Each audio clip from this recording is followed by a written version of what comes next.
Welcome out to Tackle Train's halftime report for August 5th, 2021. I got Coach Tyler Craig, Coach Greg Old Money Holmes here to join me here today to break down all the market activity. And in this halftime report, we're going to be talking a little bit about, the reemergence of the stay-at-home play with COVID increasing, especially concerning the Delta variant. Got a specific question on Zoom, technically, for Coach Tyler and Coach Greg. We're going to talk about, we're going to go through another edition of Earnings Roundup and obviously talk about the market skyline. Then we're going to finish today's conversation with another game with Coach Greg of, I believe we call this one Buy One, Hold One, and Dump One. And we got a nice little debate between Apple, Microsoft, and Greg decided to throw IBM in there, but I did pique my interest there, Greg. So we got a nice show planned for you guys here today to break down the market activity. I got the amazing technician, Tyler Craig. But before we get into that, we got a couple things to discuss. Last night we had Trade Masters last night. Tyler, first and foremost, how are you doing after that trouncing you gave Coach Cody Mackey there last night? How you doing today, my friend? Listen, went to bed on cloud nine after trouncing Cody, and then I wake up to small caps at one point today up almost 2%. I feel like it's Christmas. Okay, is there some correlation there? I think there is. We should have Cody on every Wednesday. Let's get this small cap thing going. It's kind of like every time I brought Christian onto the halftime report, the market was down 3%. Every time you beat Cody, the market goes up 2%. Indeed. Just IWM, though. Just IWM. Tonight, guys, just way of programming at Tackle Trading. We do have the Cash Flow Vikings Trading Lab with Coach Mark later on this evening, as well as Cash Flow Club with Coach Gino. And we're going to get right into it here. Market's been hesitating a little bit over the course of the last week and a half, 2 weeks. Tyler, showing a little bit of upward movement in price today. Technically, what's your breakdown in the S&P 500? Well, I think you rinse and repeat, honestly, probably the commentary over the last week. Like, that's what happens when you stay in a range where you have a nice defined resistance and support level. I do like, from a daily perspective, this is a high base pattern. I feel like you have two gangs fighting here, Matt, and you know where their territory is, right? Yeah. Buyers are saying, look, 43.65, no more. You don't come below that right now, right? And then sellers are like, yeah, but don't you dare go past that 44.20. And until one of those gangs kills the other's leader and takes control of the land here, it's a stalemate. It's a stalemate in the short run. I do like on the intraday, I do like how we fired back after yesterday's down move. You take a look at a 30-minute chart. Not that yesterday was that significant, but look, anytime you get a green bar after a red bar, it does give you a little bit more encouragement. But at this point, we're just kind of making crap up until this breaks 44.20, aren't we? At this point, I mean, when you're 4 days into the consolidation, like, we're ready to rock at this point. When you're 8 days into the consolidation, like, please do something. Yep. Go. Can we go? Can we do something? I personally love consolidation as long as the technical analysis stays consistent within the consolidation period, whether you're looking at an intraday 30-minute or a 1-hour time frame, or obviously long-range consolidation like you're seeing in the Russell 2000 over the last 7-8 months. As long as it's consistent, you're perfectly fine, because there's a lot of things you can do. But you got to get ready for that breakout, because that breakout could happen anytime. And now you're hovering right underneath the breakout channel. Tyler's looking forward to a breakout here. Greg, I'm looking forward to a breakout here. First and foremost, pleasantries, Coach Greg. How you doing today, my friend? I'm doing all right, man. I'm doing all right. I'm glad to be here. Even if I got to listen to Tyler gloat until next Wednesday when I whoop him. I always get it. I always get excited for you two getting together for Trade Masters. But it's Tyler's day. He well-deserved beatdown of Cody. He gets his day in the sun here. You have a chance next Wednesday. But today for the S&P 500 here, Greg, what's your technical read? You kind of seen the same thing, a little bit of just a moment of hesitation before we see a breakout, or are you seeing something different here? No, it's I like how Tyler described it there. Two gangs kind of reminded me of the outsiders with the greasers and the socias. battling Mhm. back and forth. And I was we'll, wondering we'll what see. you guys are watching yesterday. We'll see. We'll see which one comes out on top. But this is your classic high base pattern, and it's really, there's nothing you can do with such a tight consolidation here. You need a support break or you need a resistance break, and that's the name of the game. And you best be prepared for both of them. Is my only, that's kind of how I approach the markets anyway. I'm happy to see a breakout, but if it happens to break down, I'm happy to look for a pullback and another opportunity as well. So Mhm. just play both sides of the fence. Yeah, I agree with that. And when you're looking at the rest of the indexes, Tyler, you see a little bit of a similar type of breakout. Different patterns, obviously, different patterns. Dow Jones looking at a little bit more prolonged breakout. S&P looking at a high base. But you're still kind of hovering underneath that breakout channel. Is there anything to see here? Anything to update on the Dow Jones, Ty? Not on the Dow, no. Yeah. Mirroring the S&P. I agree with that, but specifically the NASDAQ does look like it is threatening a breakout here today. What the question I have for you, Tyler, is what point do you actually call it a confirmed breakout? Well, so the question is, am I trading it or am I just making an analysis, analyze calling it? If I'm buying a breakout, I personally, when the price reaches the ceiling, I'm in. Some people wait for it to close above there. It's all a matter of trade-off between confirmation and price. You wait too long and you missed it if you were going to trade it. I mean, certainly if it closes above resistance with gusto, if you close like 0.01% above resistance, it's like, I think it's a breakout. I don't know though. Yeah. So from a percentage perspective, obviously, the more you blast through the ceiling, the more confident you are that it's legit. From a trading perspective, though, Matt, if it's something I've been stalking and the price pops above a level that it has not previously broken above, I'm usually getting an intraday when the price moves above that level. Yeah, and I kind of like that. I like to kind of see it in the moment of time. What's really kind of driving the market from a news perspective, thematic perspective, top-down approach type thing. But in general, I do think a good rule of thumb is on a swing trade, you go above resistance, you're good. Yep. Position longer term, waiting for a little bit of additional confirmation is typically typically wise here. Tyler, you mentioned the Russell 2000 a little bit earlier today, leading the market from a percentage gain perspective today. Do you see anything different from a technical perspective here on the Russell 2000 that we haven't been analyzing in recent history? Well, what we said yesterday was when you're in the middle of a trading range, it's hard to read too much into any, or it's not really necessary to read too much into the individual candles. And I was thinking about this morning, Matt, as I mean, small caps have come down a little bit, but still definitely leading on the day. Like, you know what? On down days, my commentary is, hey, we're in the middle of a range. Don't worry about it.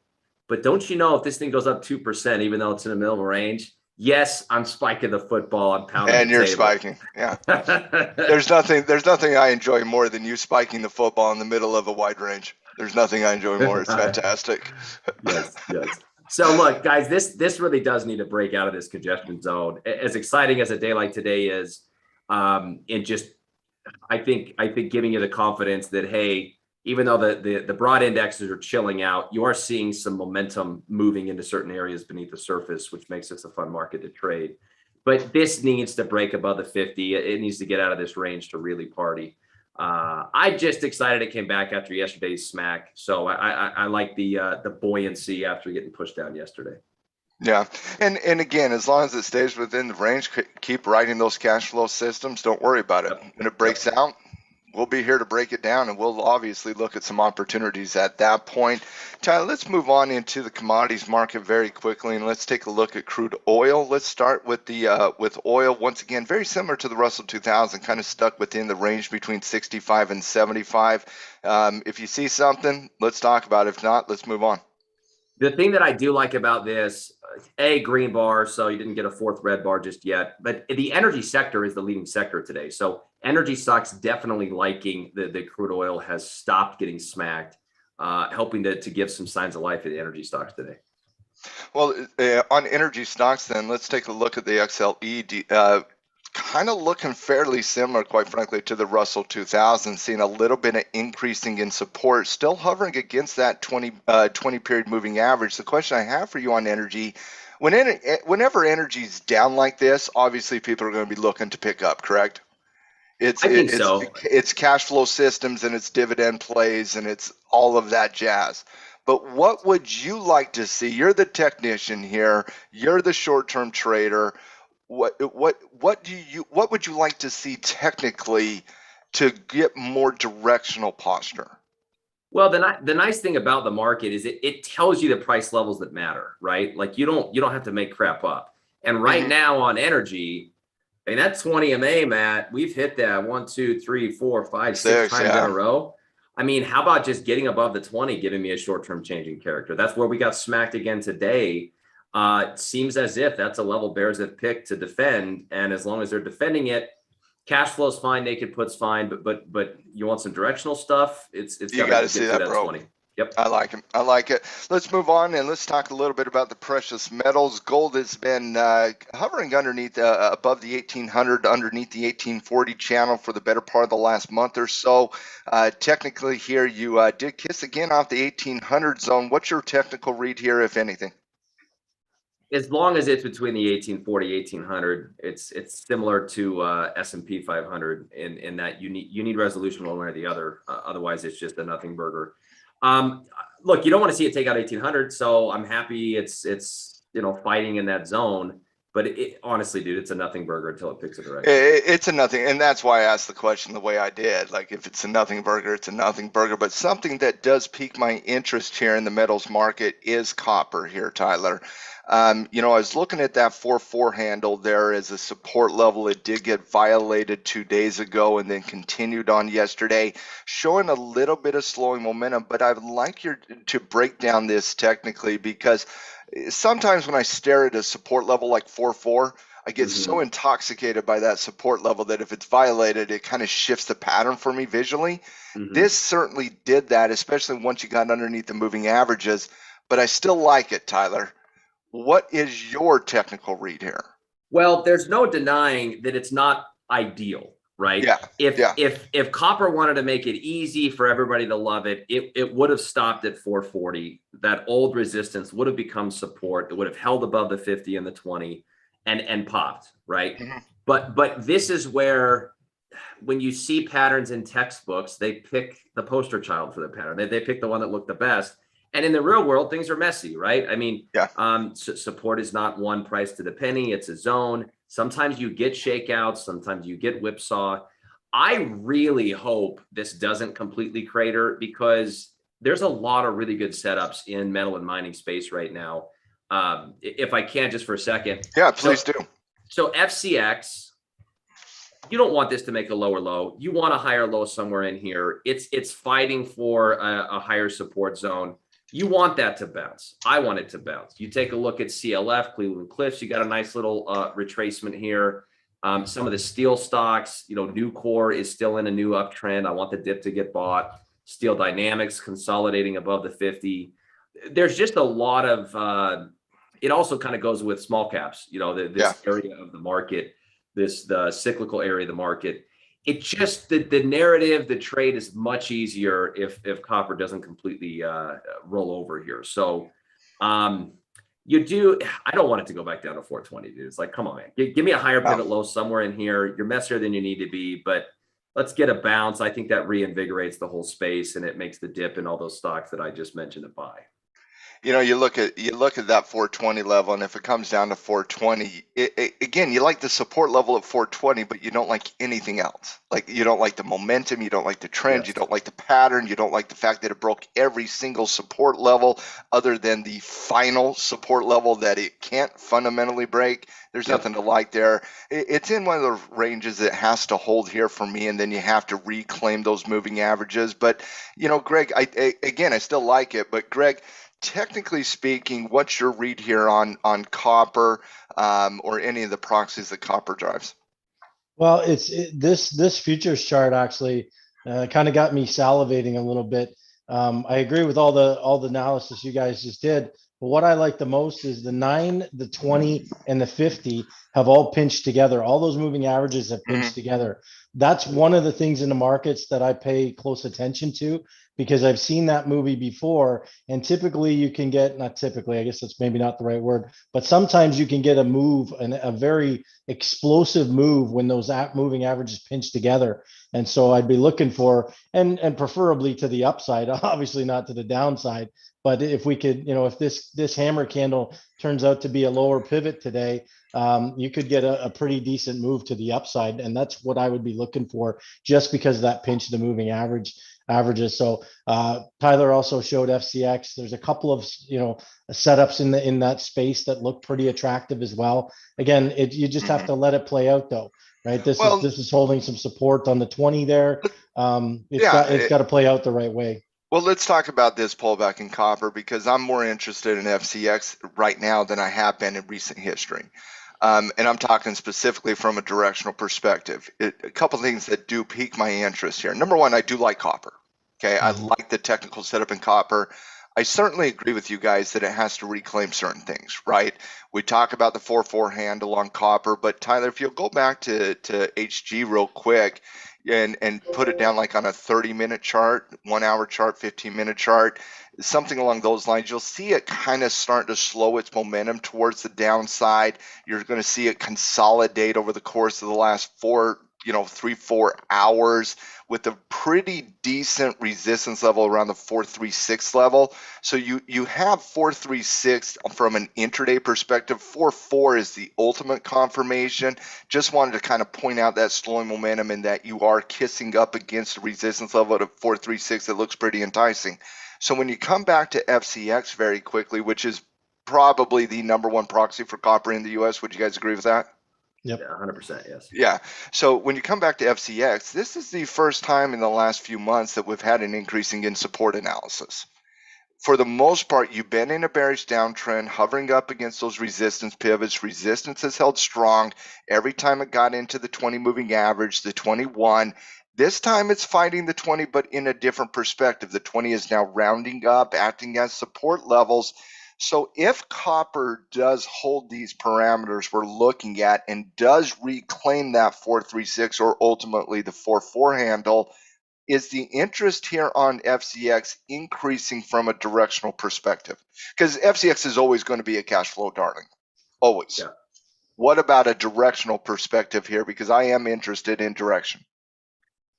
Yeah, look, you nailed it. I mean, this is the first time that you've had a fat pitch, because the breakout was tough because it made you chase, right? So it's like, okay, if I'm going to play this, I understand it's a changing character, but it's up quite a few bars. It's just overextended. It was just extended. So this is not surprising in light of where it had come from. But so it's like the first opportunity to buy a dip in what could be a new uptrend if it can go the distance, right? Yeah. Where would you see that potential, where you would see the pivot point, right? Because we're looking at copper and we're looking at FCX from a potential pivot perspective. We know the parameters on copper being 436 from an intraday perspective, 4-4 from a daily perspective. Where is this on FCX? Where would that correlate to on FCX for you, Ty? Yeah, so for me, just look at the daily bars, lower daily high, and see this was a green bar. So, you might have thought, okay, 2-bar pullback and we're going to bounce, but you didn't get any follow through yesterday, right? What you're lacking, it's like you're getting buyers swarming into weakness, but you're not seeing them pressing their advantage yet. Yeah. And so a change in character would be, how about you take out today's high? You could even say, how about you take out the high of the last 3 days, because it's not that much further away. I kind of see that as the ultimate, kind of the same conversation we had at 436 versus 4-4, Ty. I think you nailed it, honestly. You go above the day's high, that's 436 on copper. You reclaim that 3680 handle, that's got some significant technical support and resistance throughout the last few months. So I see that handle as well. Greg, what about you? We're looking at a bullish retracement off a reversal pivot V-shaped style on FCX. We're talking direction here. Do you have short-term interest in FCX in this copper discussion? And if so, what strategy would you be looking to apply? Yeah, it's funny you say that because I just pulled up my chart here and I'd forgot that I'd even done this, but I have an alert on it 3685. So See? exactly what you guys like put forth. like we're kind of trained in the same way, Greg. Little bit, Uh, yeah. The only uh, the only concern I would have, obviously, is that falling 50 there. If you get up above that 3680, does it slow down there? It doesn't. It didn't seem to with those three previous candles there. It didn't seem to bother it too much, and it was falling there. So I'm not super concerned about it. For myself on this one, just because of that 50, I might consider like a diagonal play here, just in case it gets up there and trims sideways a little bit. I'd still want to be able to partake in any cash flow that I could get out of it. So that's probably how I would approach this here. Either that, or just as we always do, a very good cash flow vehicle in general. yeah. Puts and credit spreads, things like that can look really attractive here. So See, with me on FCX, I kind of feel like you can do cash flow at any point in any yeah, market condition. If you have the ability to handle different strategies from a cash flow, neutral, bullish, and bearish, there are moments where I feel like direction should be discussed more. And alpha V-shaped recovery with the first bullish retracement, I think this is one of those moments. Need some confirmation out of copper, but I do like the position that FCX is in. Moving on from from the copper discussion to finish up the skyline, let's take a look at the Bitcoin chart. Bitcoin, under a little bit of pressure earlier in the trading day, has had a very good recovery over the course of the last few hours, ever since the stock market opened up here. What is your technical read on this hammer candle happening today in the crypto market? And how do we more news coming down the road? We'll talk about this later on tomorrow. We have fork news that's happening with Ethereum internationally that does have an impact here. I'm just looking for this technically, though, Tyler. What's your technical read? Pattern's the same as we talked about yesterday. Calling this a high base, little shallow retracement. We're just biding our time for that break over 40,000, 41,000. 42. Yeah. Yep. So you're happy it bounced off the lows. Buyers came in. I don't want to see this go below 36,300 or it gets nastier than necessary. So any backing and filling here is a-okay with me. Yep, like it. Greg, any commentary on Bitcoin chart right now? no, I'm me, I'm a tertiary participant in this particular space, but again, I've been just watching for that break of that resistance level. I think that's really what has to happen, and until then, it doesn't hold a ton of interest for me until it gets that break. Well, let me see if I can pique your interest in something here before we get into earnings roundup, which I do have quite a bit of companies to discuss from an earnings perspective here in just one moment. But before we do that, let me see if I can pique your interest in a small company that gathered the hearts of everybody last year, represented an entire movement, been out of favor for a little bit of time. Greg, let's talk a little bit about Zoom. Tyler, with Zoom, with several big names recently, such as Apple, Facebook, Google, all abandoning plans to reopen up their campuses in the fall and delaying that for the foreseeable future due to the increasing Delta COVID variant. Do you have any interest in stay-at-home plays in general, but specifically the leading stay-at-home play that really gathered the attention of everybody last year in Zoom? I want to start with Coach Greg on this, and then Tyler, I want to come to you technically and to see your interest in Zoom as well. Yeah, for me, I think the heyday of Zoom, back last August, where it had that really crazy parabolic run there. I don't know that we see that again. Technically speaking, I do think there's some spots here that I would be interested in a short-term play. Like, obviously I'm not looking at this as a long-term play for myself, but yeah, I could definitely see, even right where we are right now, a little cup and handle action here. Yeah, I like this level for a quick breakout. I think if we get above where we are right now, 450 is in play. 450 makes sense. So it's a quick. It looks like it'd be a quick trip to there. That's got me interested there. As for the reopening part of, or the non-reopening part of that, like I said, I don't know that that hesitation, I guess, is going to give us that same thing that we got last year at this time. But you take it one level at a time, really, and that's the way I've always done it. And I think 450 is a good level. You get above that, you're probably looking at 500. So there's definitely potential for trades here. No question about it. Yeah, and I certainly agree with that, Greg. I don't think any stock can repeat what Zoom did last year, and I'm not talking from a price perspective. I'm talking from a broad base, you go into everybody in the world knows who you are perspective. Go from what Zoom was to what now Zoom represent an entire industry, right? I certainly don't think it's in the cards to recapture that type of mentality. But I'm going to tell you, I kind of like the 450 target here, though, Ty. What's your technical read here on Zoom? And do you have interest in the reopening play, not the reopening, but the stay-at-home play that Zoom did represent from last year? I mean, look, I have interest in everything that looks good, right? Like I'm not biased, Matt. You show me a nice chart and I'm like, I'll get behind it. Sure. Yeah. At any time, it's more the chart, obviously, that interests me being a technician than the narrative. But look, anytime you can give me a good story to back it up that continues to give catalysts and reasons for the stock to go higher, the tailwind, why would I not embrace that? Yeah, I think Zoom looks interesting here. I love how consistent the trend reversal has been. Moving averages are doing what they need to do. And you have it sitting right at a clean breakout point with room to run to 450. So it's very clean from a technical perspective, which is, I suspect, part of the reason you brought the thing up. It looks good. Well, I also want you to put it on a weekly chart very quickly because I think it looks sexy. First increase in support on that weekly chart, threatening a weekly breakout. That looks 450 looks pretty simple there, guys.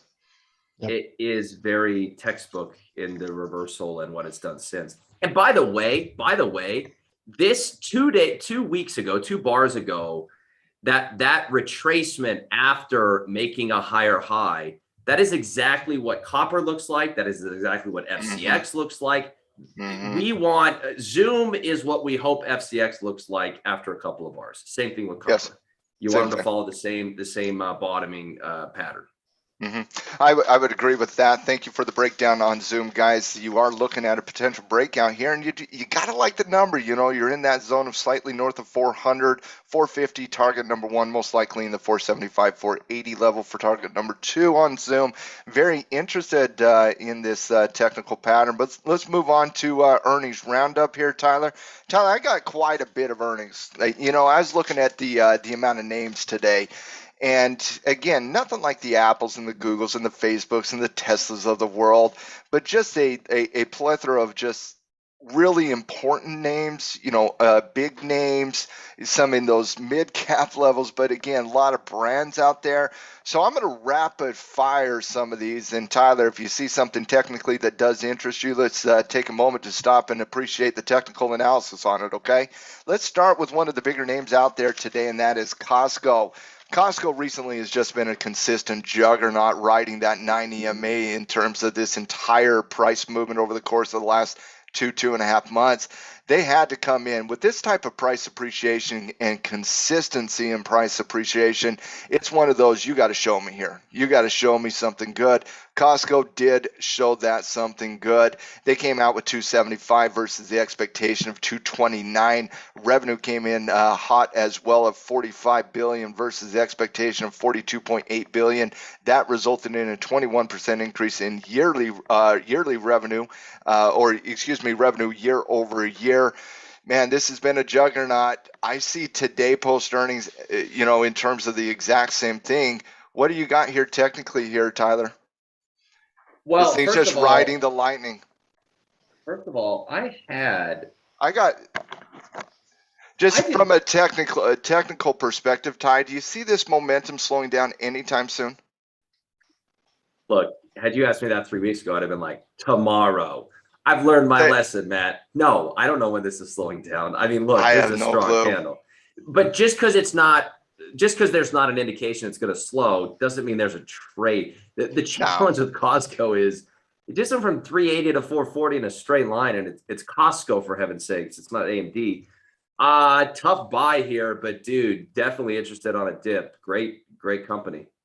You know, if I didn't know 2021 was 2021, that March to today certainly looks a lot like last year's weekly chart. Like, it's just been a juggernaut. This thing does not want to slow down. I'm going to go to Costco to spend some money today just to help that trend. Like, that is amazing.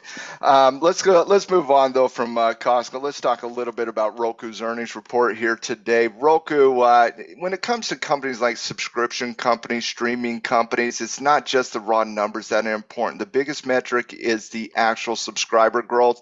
Roku misses big on subscriber growth here today. That's the gap down. Let's talk a little bit about the raw numbers though in Roku, because they were fairly impressive for Roku. They come in at 52 cents versus the expectation of 14. Revenue came in hot at 645 versus 618. That resulted in a whopping 81.2% yearly revenue increase. But it wasn't just that. And again, the gap down here is because of subscriber growth. They came in light on subscriber growth, but increasing guidance both from an EPS perspective as well as a revenue perspective. And so a little bit of mixed data here. Once again, missing on the actual raw subscriber numbers, but really healthy beats in EPS revenue and a fairly substantial increase in guidance. Technically here, this is a challenging environment, Tyler. What do you see? Fundamentally, it's a challenging environment as well, by the way. So what's interesting about a candle like today, and I guess this is always true, this could have been a slam dunk bearish. It could have been ugly. Could have been. I mean, it gapped below the 50, it gapped below prior support. It scared the children this morning, and they didn't balk, right? They stayed, they bought the dip. So it's impressive so far in terms of the response. Go look at Signet today. To go to your point, look at CI very quickly. That's the ugliness of an earnings, right? Yep. It gaps down and sells down, right? You look at Roku, same type of gap down, violating everything, right? Violating everything. But again, think about the quality of the actual report, the actual numbers. Yes, miss on subscriber growth. You can't do that in a streaming company. No doubt about that. But they gap down on that news, get supported back up based on the increasing guidance, based on the big time beat on EPS numbers and the slight beat on revenue numbers. Mixed report, kind of a difficult chart to assess, a little bit of a stay away for me in the short term. Greg, any interest here on some type of gap downs like this in Roku?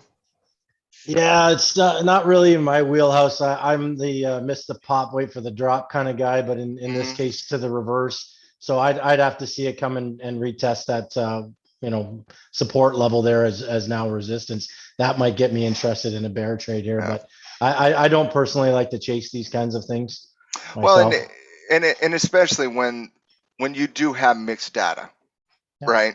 When you have mixed data, when you have really healthy data in one aspect, and then you have the misses in subscriber growth, you got the gap down, which bears are leading, the bulls come back in at the open.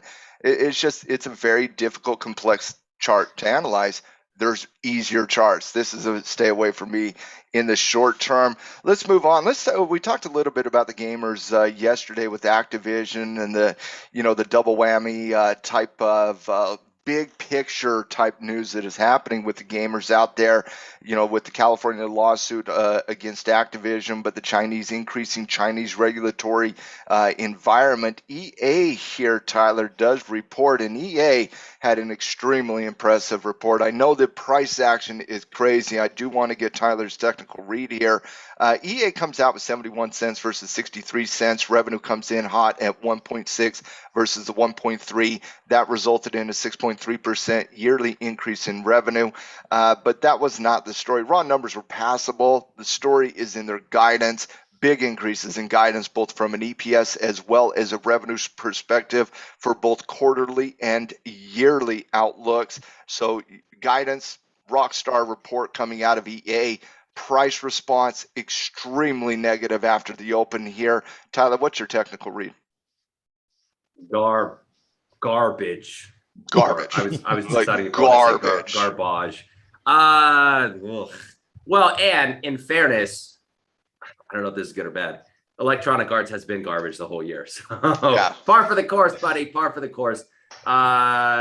This would have had to have broken 150 to get me interested. It didn't, so it's a stay away for now. Yeah, and EA is not my favorite of the gamer companies. Certainly like Activision more than that. But again, I think when you see quality reports like EA today get blasted, it's telling you what the more important storyline is right now. Is it the money they're making and the quality of the reports, or is it the cloud of Chinese regulations and lawsuits out of California? Which one's more important to the market right now? I think the price action in Activision, Take-Two, and EA following positive earnings results is telling you these stocks are completely out of favor, despite stay-at-home coming back in favor. This leads to stayaways. I think you got to see the volatility subside here. You could have some opportunities down the road just a little bit in these types of gamer plays, but I certainly think the volatility has to subside, and those big time storylines of the California lawsuit against Activision and the Chinese regulatory measures, they have to subside. Greg, in the gaming industry in general, we're seeing recent volatility, recent violations of support, volatility increases. Do you have any interest in this industry right now, or are you kind of like me, just need a little bit of time for the volatility to subside? Yeah, like I tend to stay away from things when there's questions, right? I like things that are, slow and steady, safe, whatever you want to call it. So any of those questions, the regulatory stuff, things like that, I just kind of shy away from that stuff. As far as I'm concerned, there's too many opportunities in the market that you don't have to deal with any of that crap. So I don't know. For me, this is just a complete stay away, especially this chart on EA.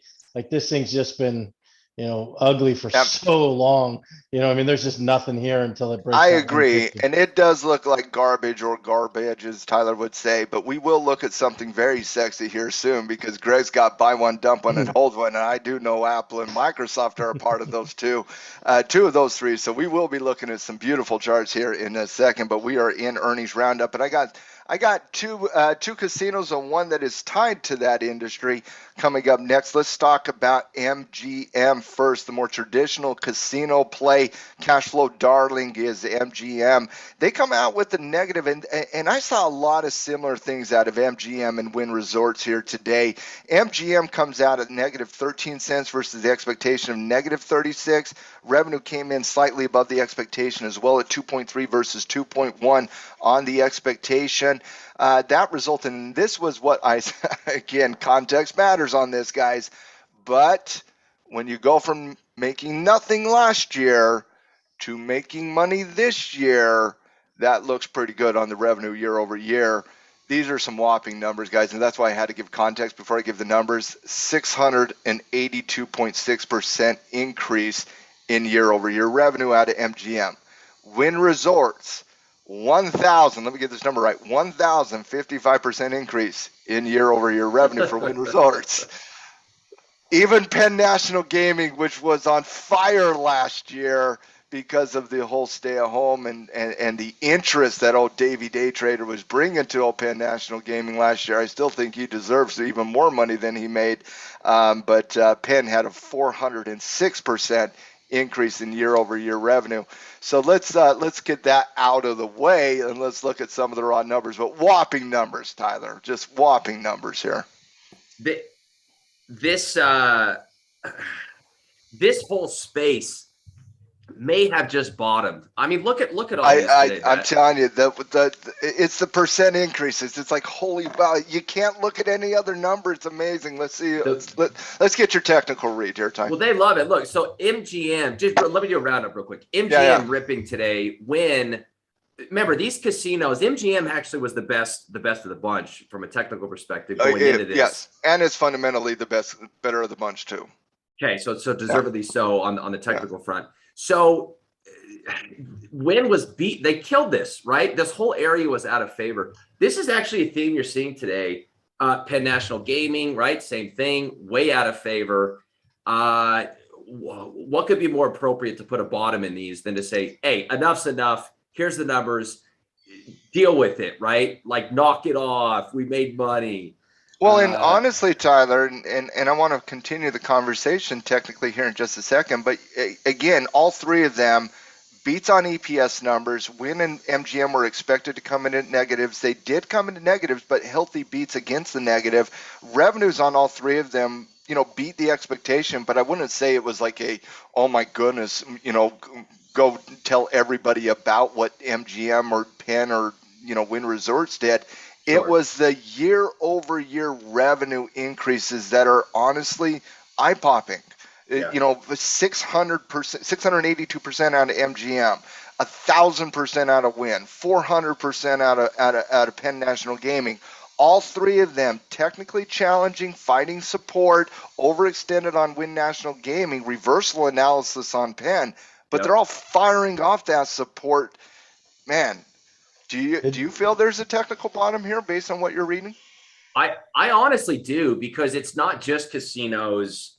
Like I was looking at this as you were talking about these guys. If you look, so if I look at my watch list, Matt, look at who is on top of this thing: SeaWorld, Penn National Gaming, Marathon Oil, Wynn, another pot company, American Airlines, MGM, Caesars, Cruise Line, Carnival Cruise Line. I swear to heaven, we got to update our pandemic watch list. They're all they're all themes from last year. They've all been out of favor for the last couple of months, and it seems like today the spark was, okay, these earnings were pretty good. They didn't, I don't know, ostensibly they didn't justify these guys getting destroyed 30% like they did the last quarter. And so you're seeing bears are running, Matt. They were pressing their bets into this. They're like, see you later. So we're out of here. So, the trends in some of these are still nasty. Okay, so here's the question I have for you then. Out of all three of them, right, you got, we'll play a quick game of buy one, hold one, dump one. Okay? Yeah. Win. MGM, which is more the traditional one, right? MGM Wins kind of like the mix of the two, and then you got the newcomer Penn National Gaming that nobody heard about until Davey Day Trader started promoting it. Yeah. So which one piques your interest the most? And I'm not saying to get in right now, because I think some of this reversal analysis might take a little bit of time coming into next week. But which one of them is on your radar the most? Because you're obviously not going to look to play three similar casinos that are. So MGM, I think you go with the best of breed. It got beat up the least, and yet it's still rallying back today, right? Mm-hmm. It's understandable if the one who's down the most rallies back the most, because it was stretched too far. MGM wasn't beat up that bad, and yet they're still coming after it hard. And the chart's not as scary. I think MGM's the obvious buy of the three. Plus, you got so many cash flow. MGM's a cash flow darling. Yeah. Plus, it's a 34. There's so many things you could do on this with. It's cash flow darling. Yep. What about you, Greg? Did you guys hear the news about Penn Gaming buying the Score? I did. 2.1 billion acquisition. Yeah. So I think that probably had a little bit to do with the pop today. I would assume, but I think the analysis from Tyler is spot on. MGM looks attractive to me. These two are still just working themselves out. Win to me looks like it needs some work. It's firing off, but it's got a lot of issues above it to get through. Whereas MGM is not. It's just not the same chart, and so it looks much more attractive. And then once you go down the rabbit hole, like you said, where you're starting to see cash flow and things like that, it begins to look even more attractive. Yeah, and I think I'd have to be. I think Win is a stay away from me right now. I still got this as a bearish downtrend, firing off support, but I still have it as a bearish downtrend. Yeah. Penn National Gaming, I think you're looking at reversal analysis, quite frankly. It's volatile, but number one, it's Penn. Number two, we just had earnings. Number three, there was an acquisition today. And so if volatility is to be expected, but I see this as a short-term W formation. And so I think the buy if you're playing buy, hold, dump, I think the dump is win because it's bearish and take the gift of the trading gods. I think the buy here is pen on the reversal when it reclaims the 50-day moving average. And I think the hold is obviously GM because of the cash flow systems you can do on MGM. But all of them do look like there's a certain amount of industry bias shift going on here a little bit, and I do think that does pique at least my interest. And I know, from what you guys said, Tyler, it piques your interest, and Greg, you have some interest here as well. Yeah, so I think Wynn's the dump for another reason. Just Steve Wynn's haircut. I watched a YouTube video with him yesterday, and I was just like, I don't know, dude. He looks like he's had more plastic surgery than Liza Minnelli, man. It's up there. It's up there. Let me say, I got one more thing on this broader implication. This is also why, remember, not that these aren't major companies, major market movers individually, but in mass, these have gotten like the underbelly, to use Mark's term, or the reopening plays. They have been beat up quite a bit, right? Airlines, cruise lines, all those guys out of favor. And while, by the way, the S&P is sitting at an all-time high, like what happens? And maybe I'm reading too much into today, right? Maybe I'm getting a little too excited. But just go with it. You like the candle. I do like the candle. Okay, listen, I like the GM, and I like the candle too. So I'm with you. Well, and to be honest, you've been waiting for this for like months, by the way, on some of these, like months, and you're finally starting to see. So if this is the start of a bigger rotation, could be something that helps kind of propel maybe the next leg higher if they want to continue rotating money into these areas and make my little small caps a little happier, right? So I want to remind you, your small caps are between $2 and $10 billion, and all three of those companies are bigger than $10 billion.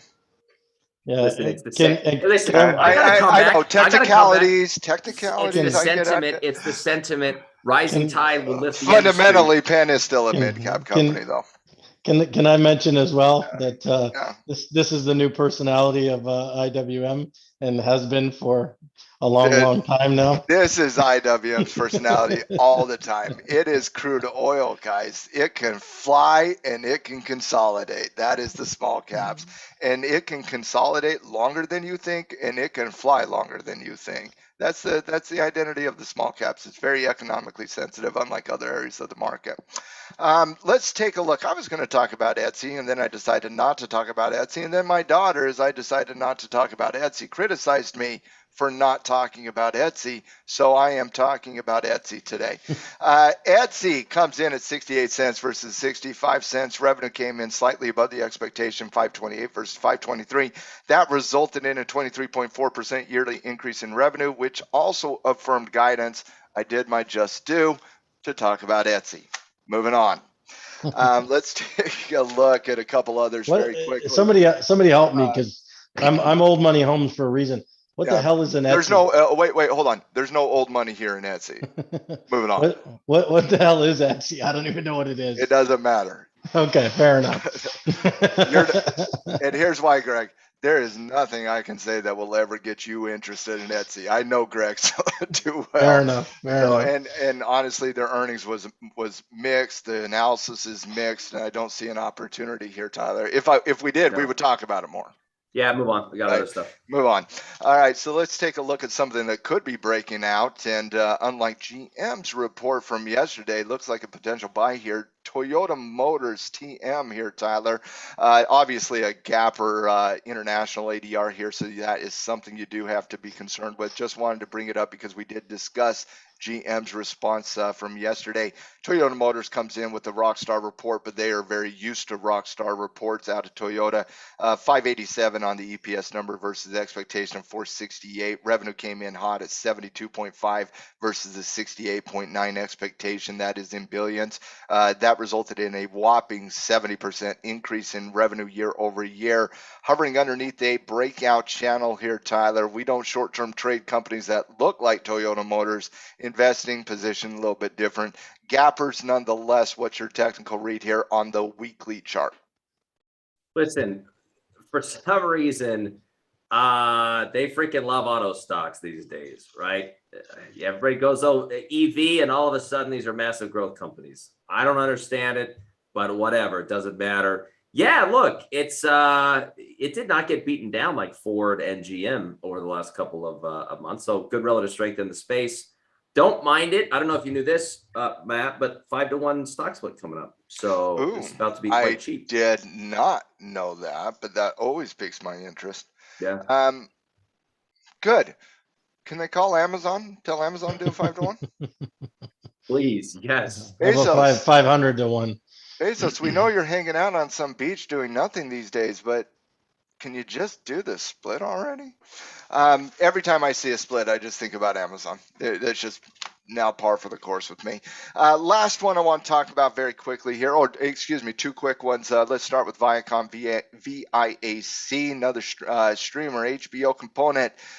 Neutral over the course of the last 3-4 months. Earnings is the latest catalyst with the ability or opportunity, I should say, to break Viacom outside the range. Viacom comes in at 97 cents versus 96 cent expectation. Revenue came in about as boring as their EPS number did, 6.6 versus the 6.5. Nothing really to see here. Firing off the lows, but Tyler, until this wants to reclaim any degree of resistance levels, is there anything to see here? Somebody brought this up in Traders Lounge this morning. And my response was, look, I see the interest. It's holding support. This has been a key support level for like a cash flow play or something. The problem is I am beside myself with how many bullish ideas I have as we're talking. There's a lot of opportunity out there. That it's just like there's so much better than wallowing with this guy. So wake me up when it breaks 45. It's just not that interesting. This just feels like covered call it until it does something different. Yep. Right? I mean, just keep writing covered calls if you've been an investor in Viacom. I guess I don't see any directional opportunity until it starts waking up and breaking something. Until you break something, like stay in bed. So, all right, we agree. Last one I want to talk about in earnings round. Then we're going to shift to buy one, hold one, and dump one. Apple, Microsoft, and IBM conversation with Coach Greg. Let's end with something bad. I just wanted to end with something bad today. Cigna, CI here. Most of the healthcare space, guys, has been juggernaut amazing. Even today, you see Moderna reported today. You had a couple other biotech companies report today. Gobble, gobble, gobble, right? Cigna just gets absolutely beat up here. Healthcare plans out of favor in this space. This continues. Cigna fighting that $200 support channel. Let's give the numbers and leave the analysis to Tyler. Numbers wise, 524 versus 496, beat on EPS. Revenue 43.1 versus 41.3, beat on revenue numbers. Revenue resulted in a 9.8% yearly increase in revenue. And yet, despite the beat, they do not provide guidance. Gap down, sell down, fighting against $200. What's your technical read, Ty? Dude, if you want to make your life simple, you avoid trading certain sectors. Healthcare is one of the sectors that there's not a lot of individual stocks in the healthcare sector that are great trading vehicles. I look at the chart of Cigna. I've never traded Cigna before. I don't really like the healthcare sector. Will you ever trade Cigna? Look, like I said a second ago, I want to start putting more money in my brokerage account right now because I'm running out of money, Matt. I keep finding stuff to do. You think I'm going to settle with something like Cigna? No, there's a million better choices. And here's the thing. It told you to stay away before today. Well, honestly, that's the only thing I want you to say on this, because that's the only thing that needs to be said. There's too many opportunities to fight against some negative bearish momentum against the backdrop of a actual beat on EPS and revenue numbers. If it gets difficult, if it gets confusing, move to something that's less confusing. There's a lot of opportunities in the market. That is it for earnings roundup. We're going to be shifting here and transitioning into one of our favorite segments in the halftime report. That is buy one, hold one, and dump one. There's some weeks where I'm like, I don't have any interest in talking about these three boring utility companies or these three boring consumer staple companies, like less than zero interest, right? This week a little bit different here. Greg has my interest massively piqued as he is going to debate three big box brand names: Apple, Microsoft, and IBM. Another edition of Buy One, Hold One, and Dump One, Coach Greg. I'm excited to see what you have in store. The screen is yours, my friend. Yeah, this one came to me. I was looking at the tech sector. I was pretty excited about the chart. Obviously, it's been doing pretty well. NASDAQ's leading the way, and I just thought, you know what, we've done some fringe companies, and we've done some stalwarts, and I thought let's get the mega cap boys out here and see how they stack up one against the other. So started looking through the tech sector. The top companies, I guess, and these three just kind of jumped out at me. They have differences and they have similarities, from a business perspective, but they all end up in the same space, and that's really the reason I chose it. And then when I actually started going through the numbers, I thought it was pretty cool too. There was some surprises in there that I didn't really expect. So we'll start with Apple. Everybody, obviously everybody's going to know these stocks. If you look at the chart of Apple, there's nothing to see here basically until it breaks 150. Everybody's looking at the same thing. Ascending triangle. It's tried a couple times to get through there. It's going to get through there. It's just a question of when. So chart wise, I like the look of Apple. Numbers wise, obviously it's I think, weren't they the first $1 trillion company or something? Weren't they the first trillion valuation? Yeah, in the US. Yeah, I think it went, what did it go? It went Apple, Microsoft, Amazon, Google. Something like that. Something I thought they were number one anyway. So obviously, mega cap company. Their dividend yield is only 0.6%. They've been paying increasing dividends for 8 years. They actually started their dividends in 1990. And that actually shook me threw me for a loop. I'm a little surprised by that. Yeah. Yeah, so was I, because I thought it was much later than that. They weren't that until after the iPhone. They weren't even a juggernaut. That's actually impressive. I didn't know that went back to 1990. So yeah, anyway, that kind of threw me for a loop today.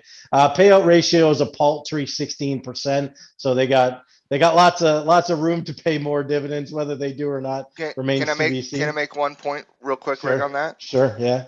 Apple, in lieu of increasing dividend, does the most stock buyback program in the history of mankind. And fair enough, that's good too. But I also don't mind the stock buyback, but I really like the dividends coming into my account too. So anyway, it's all good. And again, don't want to relay kind of what you're doing here, but the way Apple sees stock buybacks is a dividend. Yeah. That's how they personally see a stock buyback, is they see it as a better version of a dividend because of the price appreciation that it results in. Yeah, and I totally get that. And again, that's their perspective, which is great. I disagree. I agree with you, by the way, Greg. Like my perspective is show me the money. Yeah, give me the money. Give me the money. I'm with you. I'm just saying. I just wanted to share Apple's perspective because that is their perspective. And it makes sense too, right? Good companies do that. So if they want their price to grow, that's what they're going to do. So anyway, PE ratio is around 29. Which is in that ballpark for that space there. Assets, liabilities, you're going to see that these companies are just rock stars, but there is a bit of discrepancy in some of these numbers. So Apple has 324 billion in assets, 258 in liabilities. Their free cash flow is $95 billion, which is that's a fair bit of dough. They can handle any challenges that may come at them. So net income increasing. They've only had 1 year. The last year they had an increase in net income. The 2-3 previous years to that they faltered a little bit. So weekly options they have, and I did a covered call closest to 30 days at the money, came out to about 2.07%. So decent cash flow there as well. Sales growth this year, they're looking at around 29%. Next year, they're expecting around 4%. So a bit of a drop off there. So that's kind of the numbers for Apple there. Like I said, chart looks good. Company's solid. You're going to see all three of these companies are very solid. But that's kind of the take on Apple. Next up, we got our friends at Microsoft.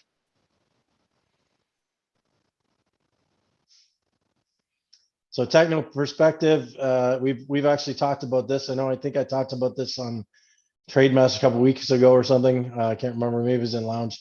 But high base pattern here, waiting for that break at 290. Really attractive here, showing a lot of strength. Running up above that 20 MA for a while there. Just doesn't even show signs of slowing. Looks like they had a somewhat decent earnings there as well. Their numbers kind of stack up like this: $288 stock. Dividend yield is 0.78, very close to Apple. Dividend increases, they got 15 years under their belt. They started paying dividends in 2003, so much later than Apple actually. Payout ratio is 27%, so no big deal there. Their PE ratio a little high at 36 in comparison to Apple. Again, assets versus liabilities well in line. 334 billion versus 192 billion. They're sitting on 56 billion in cash flow. They have 4 years of consecutive net income increases. Obviously weekly options, and their covered call at the money was about 1.32%. Growth wise, you were looking at 16% this year and 12.3% next year is their expected growth. So some solid numbers from Microsoft there. So you can kind of draw a few parallels here and maybe make your decision a little bit tougher. And then I had to bring up Matt's favorite, IBM. So IBM chart, obviously not as attractive as the other two, fighting with the 50 right now. Much more of a sideways stock. If you could go to the 3-year weekly for me there, Ty. This thing just goes essentially sideways forever. Slightly down from a 3-year perspective here, but very close to very similar to what the price was 3 years ago. So it's just that kind of stock, and that's something you got to take into consideration there. So their numbers are very, very different for being in the same space, but again, a different company as well. 140 some dollar stock, 4.60 dividend yield, 18 years of consecutive dividend increases, been paying dividends since 1916. So they've got a couple of years under their belt for dividend payments. Their payout ratio is 110%. So a little bit of an issue there maybe. Their PE ratio is 24, which is lower than the other two. Sales growth this year, they're expecting 90%. That number doesn't seem right there. I may have to check that number. Coming off where they were, I've seen some weird projections. Weird numbers, yeah. So 90% is the number. Next year they're expecting 1.3%. So I'm wondering if I hit a zero somewhere or something. But yeah. So assets versus liabilities, they're 156, 135. So not as big a gap as the other two, which you always want to pay attention to. Their free cash flow, they're sitting on 14.5 billion. They have 0 years of consecutive consecutive net income increases. They also have weekly options, and they're about 1.4% on their covered call. So 3 very different companies, all in the same space, and really some really different metrics to kind of go over today. I like it, Greg. I like it a lot. Tyler, I want to start with you. This is just you and me, bro. That's all it is. There's no Tim here to debate. There's just you and me. What's your take? On the buy one, hold one, dump one. What's my take? Let's start with the easy one. It's kind of unfair for IBM to go against Microsoft and Apple. I don't think any stock would beat those two. It's just unfair, right? So no offense to IBM. I'll offend IBM. Yeah, well, I'm more I don't know. I'm more caring about IBM's feelings. I know it totally has feelings. And it's been looking, I feel like it's been benched for 8 innings over the last 20 years. And it's just watching Apple and Microsoft hit home runs every year, just wondering when it can get in the game. So sorry, IBM, you just weren't built the same, buddy. You might as well you might as well put a dump next to my name on IBM because it's going against Apple and Microsoft, and then it's IBM. Yep. And here's the thing: if there's a redeeming quality to IBM, it is the dividend yield. Well, I mean, okay. Can I ask a question on that though? Yeah. You can't expect directional price on IBM. I don't. Long term, I don't think you can. It's not in that stage of its evolution. Right. And they've tried to rebrand Big Blue multiple times. They're having a hard time doing it. It's tough to break a market perception. And IBM has a market perception of neutrality. It has the same thing that AT&T has had for years and years and years. Yep. Same type of analysis. And so if you're looking at the dividend, 4.6% dividend is decent. There's no doubt about that. But where inflation is going in the future, which I do not believe it to be transitory, 4.6% dividend, and if that's all you can expect, I just don't think it has the same ring that it used to. No doubt. I want dividend plus growth. Thank you very much. Yes. But hey, I'm trying to highlight the one redeeming quality. Okay, that's what it's got to stand on. Absent that, it's like, what are you going to do? And you could say, well, I mean, maybe if it had better covered calls than the other two, you could bolster the argument, but it doesn't, right? The ROI is just not that great because it doesn't have the volatility characteristics that you would need.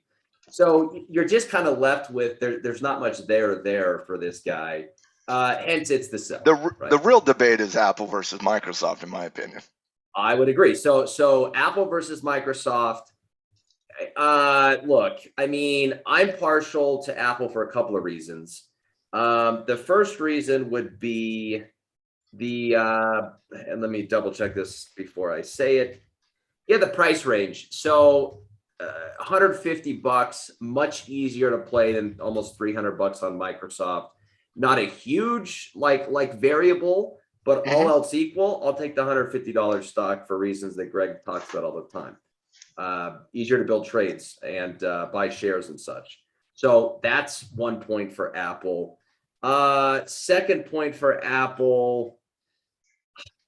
I mean, they do a lot. You talked about this with buybacks. I mean, they have so much money. They have so much cash. Microsoft does too, but they did $60 billion in buybacks last quarter. $60 billion. It's hard for your stock price to go down when the company is buying that many shares and it has. They've done hundreds of billions in buybacks over the last 5 years. They're going to do hundreds of billions of more buybacks over the next. Why you don't care about the lower dividend yield? You're getting the returning growth. You're getting the returning growth. Apple made a strategic decision years ago to focus on buybacks instead of dividends, and it hasn't hurt them. They're the reason the market focuses on buybacks as much. And thank goodness they're the biggest holding in almost all these indexes that we track. Yeah. They should be. Yeah. So I think the dividend conversation when it comes to specifically companies like Apple and Microsoft, I do think we get caught up in the, oh my goodness, look at the dividend yield, right? Yeah. Whereas the money that a company like IBM is paying out in dividend, the money that a company is paying out like AT&T in dividend, there's a reason investors gravitate towards that. But companies like Apple, companies like Microsoft, they focus on the growth potential that the reinvesting can happen, it can put into, and so I just see that as a replacement. I personally would love to see them increase the dividend, but I don't make that choice. They do see it though as a similar conversation as the dividend increase though. Well, and by the way, they do increase the does anybody think they're not going to continue to increase it? They will, right? They're going to bump this thing up every couple of years, maybe every year with inflation. So 8% dividend increase last quarter. Yeah, I believe. And if you on a broader point, that's why the stock market is great for fighting inflation. I mean, if Apple increases their payout in dividends by 8% every year or 5% every year, your like your suppose you own enough shares of Apple where their dividend paid all your bills. They're increasing your paycheck by 5, 6, 7, 8% every year, whether the stock price goes up or down. The income's going up 5, 6, 7, 8%. Forget 3% inflation, 4% inflation. There's your inflation beer, your Apple dividends. So, Apple or Microsoft, buy and hold? I'm buying Apple. I'm holding Microsoft. Yeah, I look at these, and obvious the IBM's the sell for me against those two juggernauts. I mean, they're just behemoths in the marketplace. They're 1A, 1B in everybody's assessment. Sometimes Amazon gets there, sometimes some of the other big dogs get there, but Apple and Microsoft are 1A and 1B for most market participants. I see Microsoft as the better long-term investing vehicle, and I see Apple as the combination trading and investing vehicle. I got Apple at 150. I think it's a buy above 150. I think that's the best trigger in the market, quite frankly. And Microsoft, I got as a hold. Greg, what did we get wrong? You know what? You guys are spot on. I just got a couple of different things that I look at. You guys know I'm a big dividend guy, right? So when I looked at IBM's 4.60, I thought, you know what? That does look somewhat attractive, but when you open the hood and peel back the curtain, things start to unravel a little bit. The payout ratio bothers me a little bit. Even though they got boatloads of free cash flow, they could afford to pay that payout ratio. The chart itself doesn't look that good. And the reality is, at $142 price tag, I can go buy Verizon for $55 and buy almost 3-to-1 shares and still get the same dividend from Verizon. So unfortunately, Big Blue is going to be a sell for me for that reason as well. So it's just not attractive enough to even for a dividend guy like me to get that excited. So then the battle comes down to Apple and Microsoft. I like iPhones, so my heart kind of, goes towards Apple. My head goes towards Apple from a chart perspective. I like that break into 150. I think that's fantastic. Now, having said that, Microsoft's got an awfully pretty chart too. So I'd have to pick another reason, a tiebreaker, if you will, between those two. And for me, it's the growth. Apple's got some pretty stellar numbers right now, but they're expecting a fair bit less the next year. Microsoft, I love their 16% this year, projecting 12% next year. They meet all the other metrics. The covered call is obviously the lowest of the bunch, but that's still impressive enough. You want to do 10, 12 of those a year, and then add in that 0.78% dividend. You're still getting a pretty solid return on that. They keep increasing their dividends, which is fine too. So again, that's the coin flip here. I would probably go the same way you guys did. Buy Apple and hold the two, the Microsoft, because it's a $200, almost $300 stock now. Again, just maybe different reasons than you guys looked at it, but come to the same conclusion. I don't think you can go wrong with Apple or Microsoft. And IBM, like I said, if I'd owned IBM, 10, 15 years ago, I would be happy to own it today, because that dividend yield would be through the roof, right? Obviously due to the price appreciation and whatnot, but that's not the case we're doing today. So yeah, that's my take on it. Like it, love it, Greg. Thank you so much for another edition of Buy One, Hold One, and Dump One. Well, ladies and gentlemen, that is another edition of the Tackle Trading Halftime Report. Thank you so much for being a part, the best part of Tackle Trading, that is our community.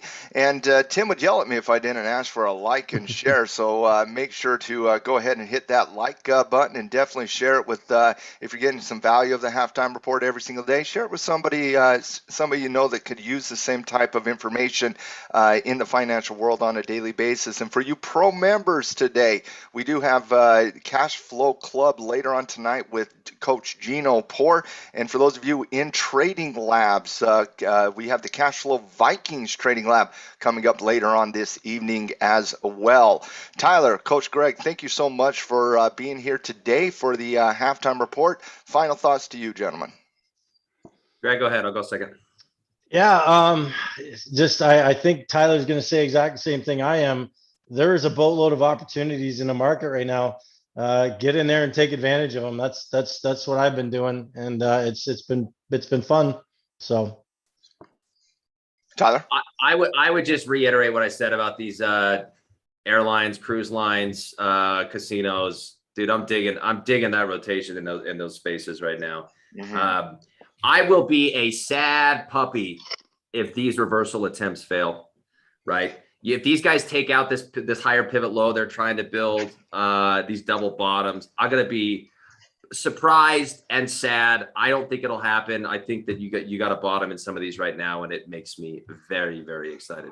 Well, let's end the show by rapid firing a couple in that industry here, Tyler. You talk about the economically sensitive reopening plays, right? You got the airlines, you got the hotels, you got the cruise lines, and then obviously you got the casinos. You take a look at, the airlines firing off double bottoms here on Delta Airlines. That's interesting. Major support of 38. You take a look at, we already talked about the casinos here today, with MGM firing off support in neutrality. You have Wynn firing off on an overextended downward movement in price. And you obviously have Penn National Gaming, all with Catalyst today, firing off a double bottom as well. That's interesting. I'm definitely looking at Penn here, looking a little bit at MGM.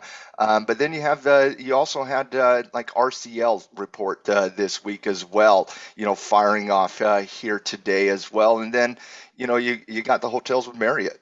Marriott fired off, coming off support, off of reversal, coming into the 200-day moving average.